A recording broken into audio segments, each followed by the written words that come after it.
दोस्तों, उस रात डिलीवरी पूरी हो चुकी थी। दुकान पर सामान से भरे लदालद ट्रक को हम खाली कर चुके थे और अब समय था वापस मध्य प्रदेश लौटने का। हमने काफी दिनों के लंबे सफर को अंजाम दिया था, तो हमारे चेहरे पर थकान साफ साफ महसूस हो रही थी।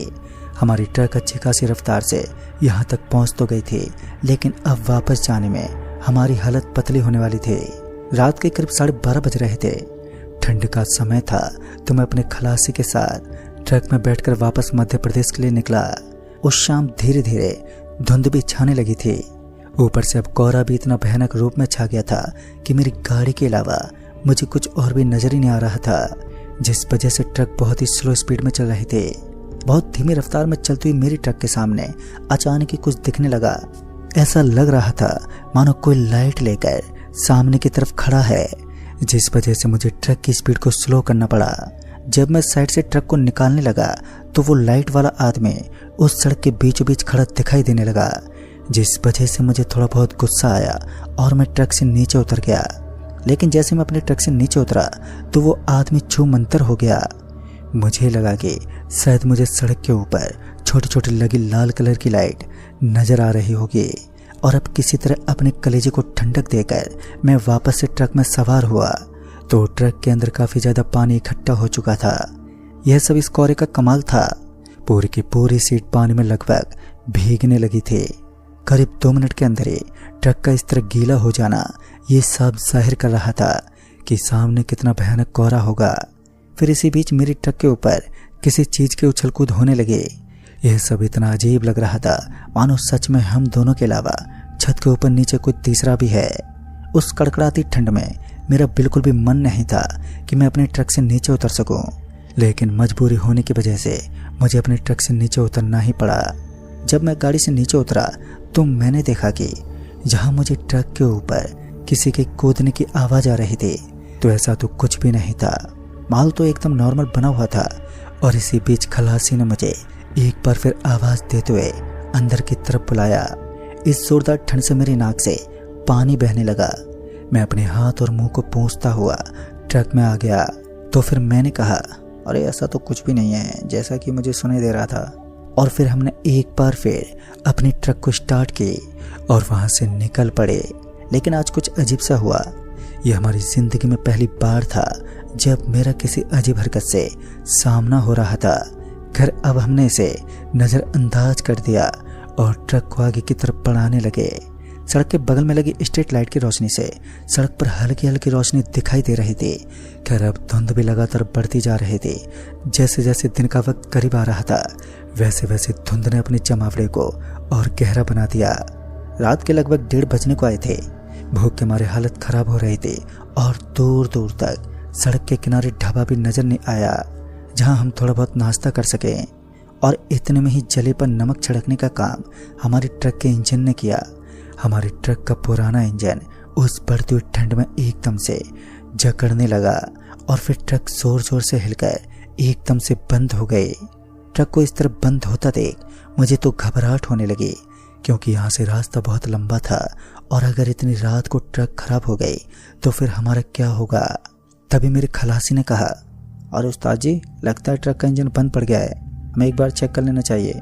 मैं खलासी के साथ जब ट्रक का इंजन चेक करने के लिए नीचे उतरा तो मैंने देखा कि ट्रक के इंजन के अंदर से काला काला धुआं निकल रहा था। शायद कोई चीज जल चुकी थी। अंदर से एक वायर बुरी तरह से जल चुका था। शायद ठंड की वजह से ये सब हो रहा था, क्योंकि ट्रक के इंजन के अंदर फिर हल्का हल्का पानी जाने लगा। ट्रक के अंदर विद्यमान इस समस्या को दूर करने के लिए हमने भरपूर कोशिश की, लेकिन हमारी सारी कोशिशें लगभग नाकामी रही। फिर थकार कर हम वापस से ट्रक में बैठ गए, क्योंकि उस जोरदार ठंड में अपने ट्रक से बाहर रुकना ज्यादा देर तक हमारे लिए सही नहीं था, जिस वजह से हम वापस अपने ट्रक से सवार हुए और कुछ सोचने लगे। फिर गूगल मैप पे सर्च करने के बाद हमें पता चला कि तकरीबन 3 किलोमीटर आगे रामू नामक एक मैकेनिक की दुकान है, जहां से हम अपनी सहायता की पुकार कर सकते हैं। फिर उसके बाद मैं और मेरा खलासी ट्रक से नीचे उतर गए और अपने शरीर पर काले कंबल ओढ़ते हुए उस घोर अंधेरे में उभरती हुई ठंड के माहौल में लगातार आगे बढ़ते रहे। इस जोरदार ठंड का आज कोई मुकाबला ही नहीं था। हमारा पूरा शरीर एकदम ठंडा पड़ चुका था, लेकिन इसके बावजूद भी आगे बढ़ते रहे।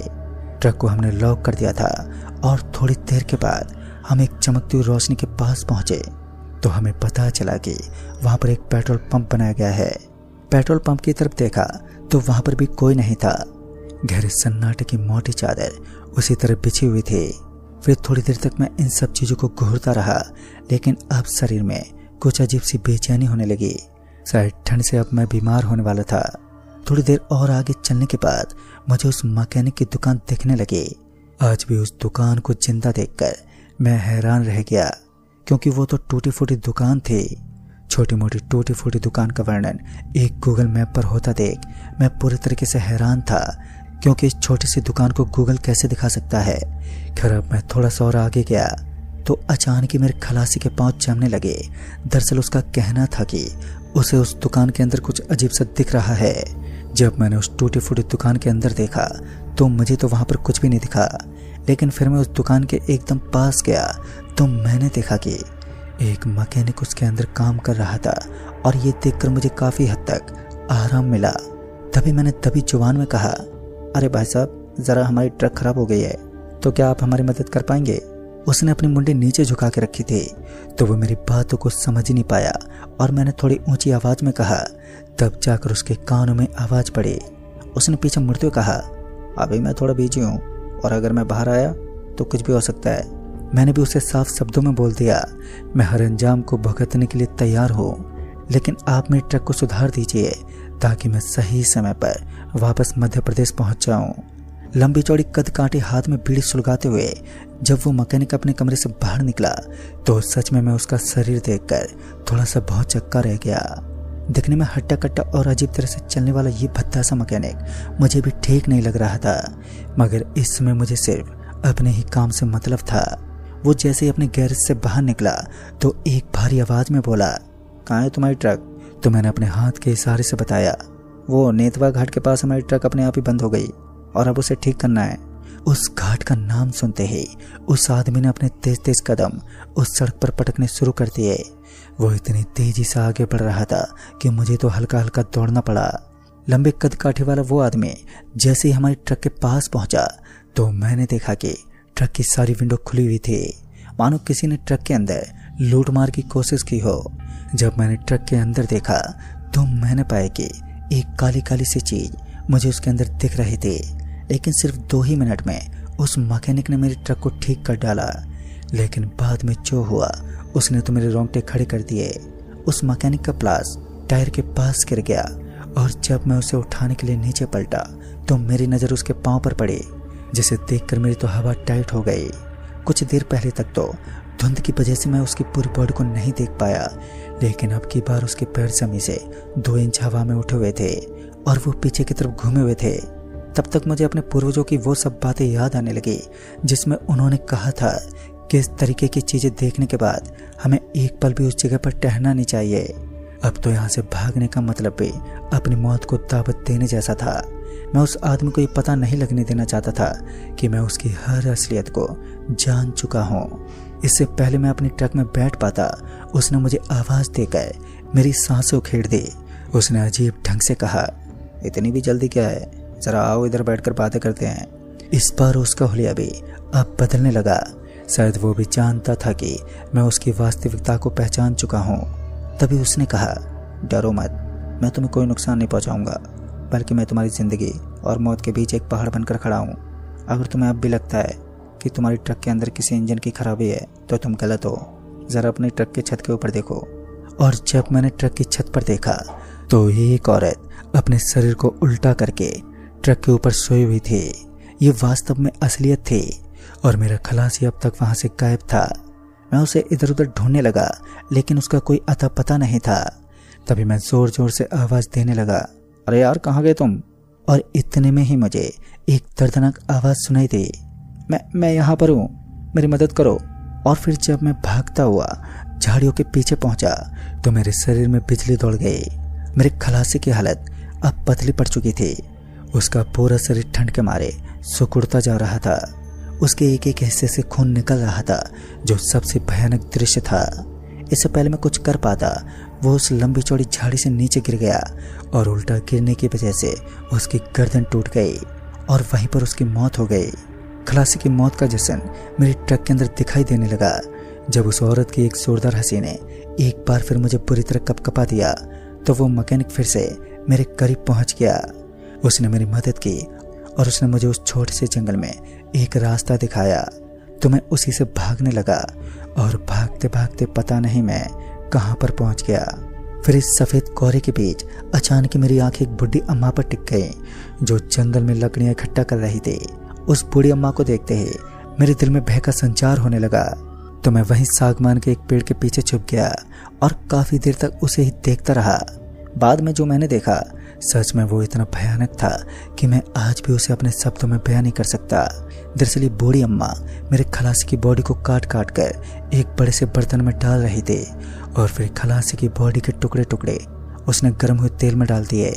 मुझे इतना तो ज्ञात हो चुका था कि यहाँ पर रुकना मेरे लिए बिल्कुल भी सही नहीं है, जिस वजह से मैं एक बार फिर भागने लगा और फिर भागते भागते उस जगह को पार करके आगे पहुंच गया जहाँ पर रसगुल्लों की एक फैक्ट्री बनी हुई थी और मेरी किस्मत अच्छी थी कि वहाँ कुछ कर्मचारी लोग काम कर रहे थे। तभी मैं जल्दी से उसके पास पहुंचा और उनके साथ पूरी घटना शेयर की और तब जाकर उन्होंने बताया कि सालों पहले एक ट्रक ड्राइवर ने उस औरत को बुरी तरह कुचल दिया था, जिसके बाद उसकी आत्मा इस नेशनल हाईवे पर 27 किलोमीटर तक भटकती है और जिस मैकेनिक ने तुम्हारी सहायता की वो भी उसी औरत के हाथों मारा गया, लेकिन अपने बेवकूफ़ी से उसने एक सीख ली और वो भूत बनकर भी लोगों की मदद करता है। दोस्तों, इस घटना के बाद खलासी की काफ़ी तलाश की गई लेकिन उसका कोई ठिकाना नहीं मिला। वहाँ के इलाके में रहने वाले लोगों ने मुझे बताया कि मेरा खलासी भूतों का शिकार हो चुका है और इस तरह मेरी जिंदगी का एक दौर खत्म हुआ जो मेरे लिए सबसे दर्दनाक और भयानक दौर था, जिसे मैं आज भी अपनी जिंदगी में कभी भूल ही नहीं पाया। तो दोस्तों, इस कहानी में बस इतना है। तब तक के लिए बाय एंड टेक केयर।